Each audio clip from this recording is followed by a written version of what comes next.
Flying in the Pool, Chapter 38, Hollywood Squares Again. Celebrity story number 1, B. Arthur and Juliet Prowse, the Caviar Incident. May 26th was into my third trip out of LAX, and on return from New York, the special information list showed 2 famous celebrities flying in first class, B. Arthur and Juliet Prowse. As I had worked purser in economy during the way over, it was my turn to work first class on the way back. After takeoff, got the bar opened and took care of drink orders while my galley and cabin attendant got the meal orders taken, fired up the ovens, and set up the serving carts for the 3-hour dinner show. There would be 5 rolling carts of the most exotic foods you can imagine, much of what made Pan Am world famous and why many paid extra to be so lavished. Pan Am provided 3 tins of beluga caviar for the hors d'oeuvre cart, meticulously designed to serve 21 passengers downstairs in first class, and then there's another 10 seats upstairs. Quite often a first-class galley attendant will hold back one of the 3 tins as a follow-up, or to be honest, for the crew. Once the hot towels were out and the hot bread delivered, dinner wine poured, I grabbed the edge of the hors d'oeuvre cart, quickly checking out the top to see that all was there, paying little attention to the neatly laid out pâté, foie gras, caviar, and exotic condiments. I walked over to my bar at R1, where I had a fifth of vodka on a bed of dry ice in a silver tureen, spinning it a few more times so it would be near frozen as I got to the seats, and then placed it on the lower shelf, nodded to the girls, and headed out. First-class services on Pan Am 747 flowed from the aftmost seat on the right side, called seats 5H and J. Pursers would walk backwards, starting up the right side, so you're close to the seats coming up behind you when you're announcing your offerings to the seats that you're facing. Smiling away, the show began. I pulled up to 5H and J and proudly announced what we have in the way of hors d'oeuvres, of course expecting caviar as the first choice, and I'm right.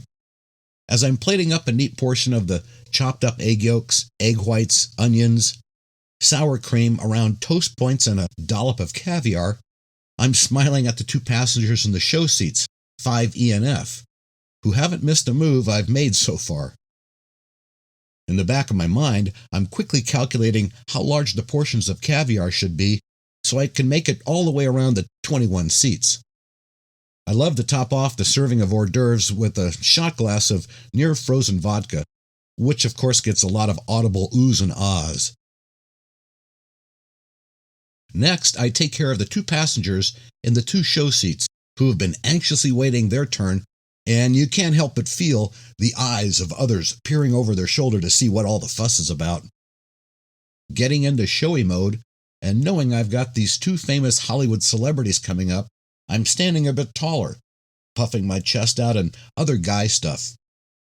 Again, walking backwards, I wheel the hors d'oeuvre cart up to 4H and J, so I'm standing next to 3H, look down, and the wonderful smile of Juliet Prowse is beaming up at me.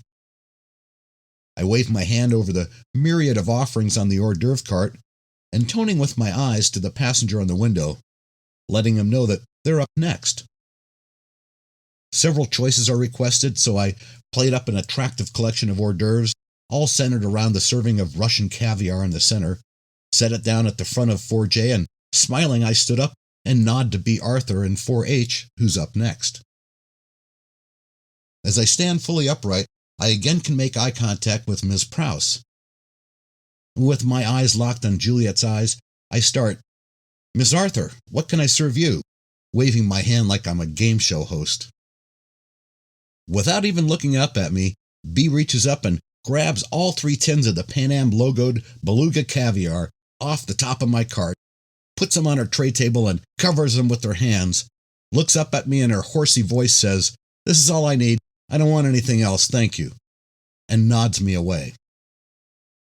I had this instant sinking feeling in my gut as I knew there was no way I was going to pry those tins of caviar away from Ms. Arthur.